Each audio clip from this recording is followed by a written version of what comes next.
Hi. We all know about the golden rule, doing to others as you would have them doing to you. According to Jesus, that's supposed to be the best way to live your life. He probably took that from what Confucius said 500 years earlier, which was do not impose on others what you do not wish for yourselves. Well, I don't like what either of these men said, and I'm not the only one.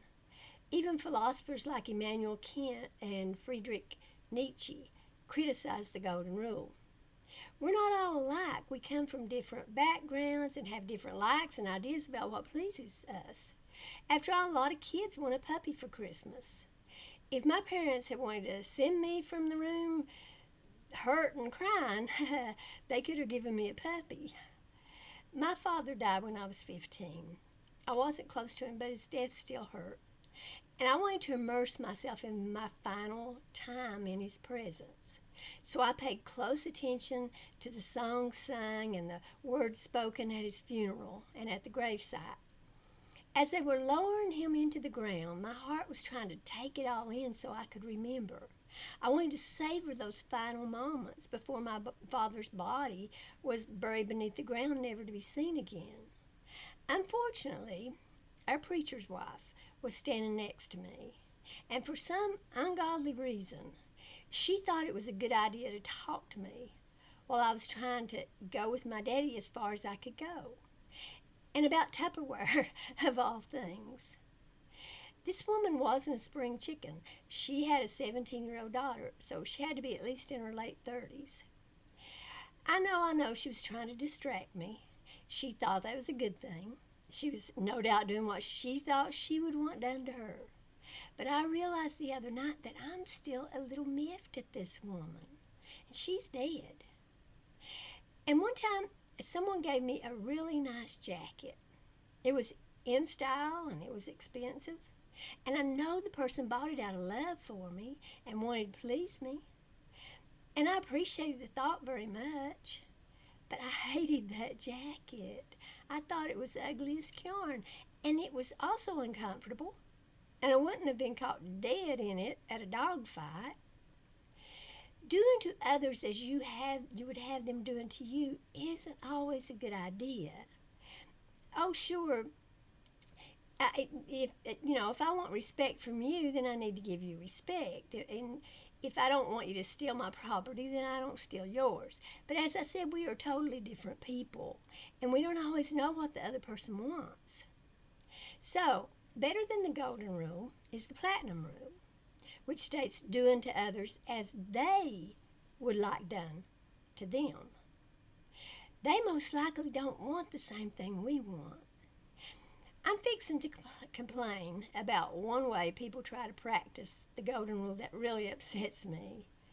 I'm sure others might have examples that are different from mine, but this one really sticks in my craw. And what I'm about to say is exactly how I felt when I was a Christian. So I'm not just trying to come up with something to condemn Christians for. And I get why they do it.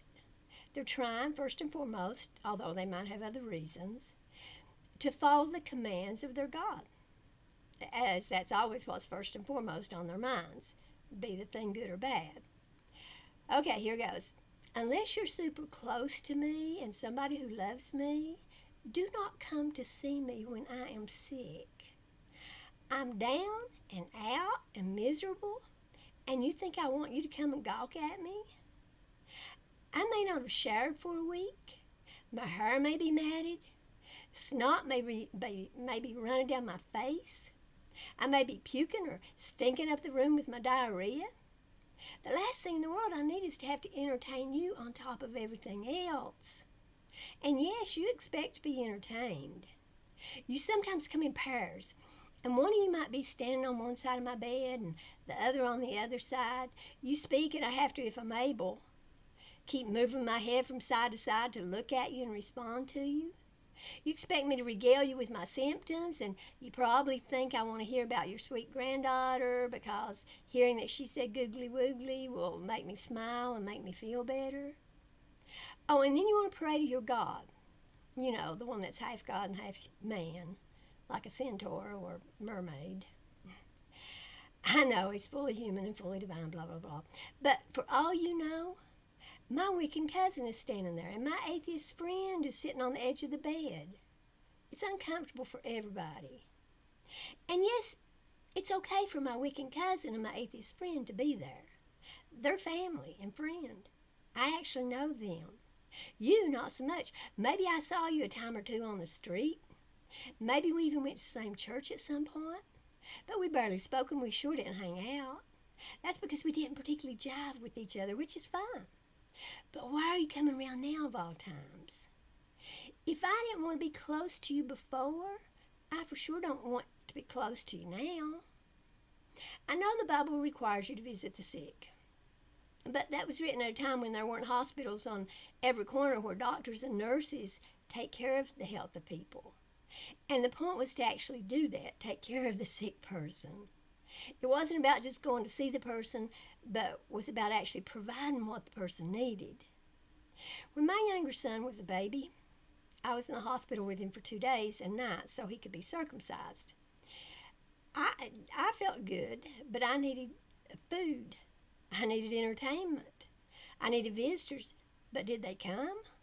No, of course not. Not a single friend, blood relative, or church member came to give me a break or chat with me when I really needed it.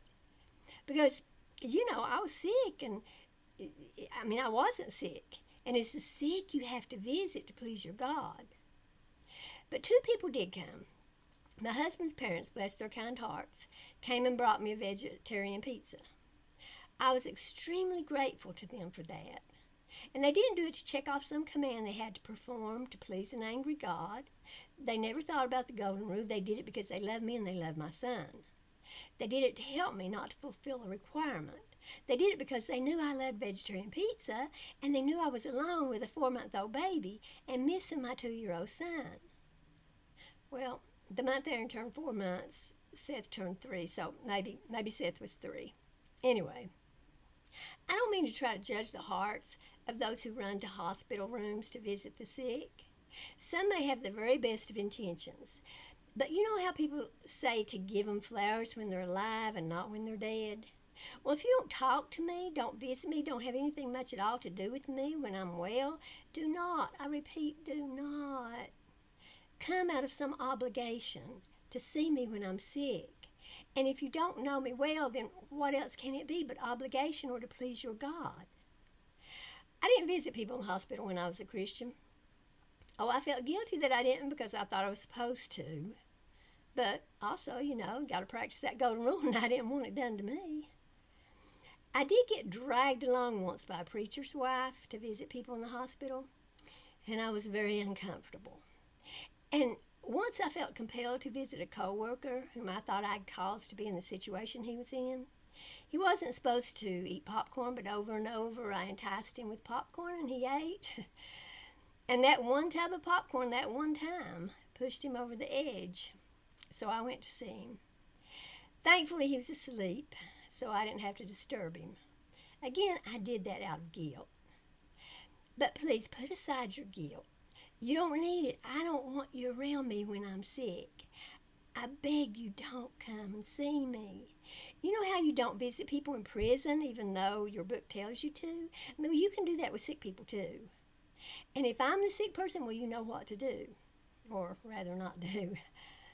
And especially if you're just one of those people who go every Thursday morning at 11 a.m. to stroll the halls of the hospital and bother the poor sick patients. Pass me by. Please move on down the hallway. Oh, and don't call either. For crying out loud, don't call and make me have to strain to understand you on the phone. If you want to reach out, you can text or message so I can ignore you till I feel better. And if you don't have my phone number or know how to message me, well, I don't want to hear from you at all. Now, I know you might want something different, but that's why doing to others as you would have them doing to you doesn't always work.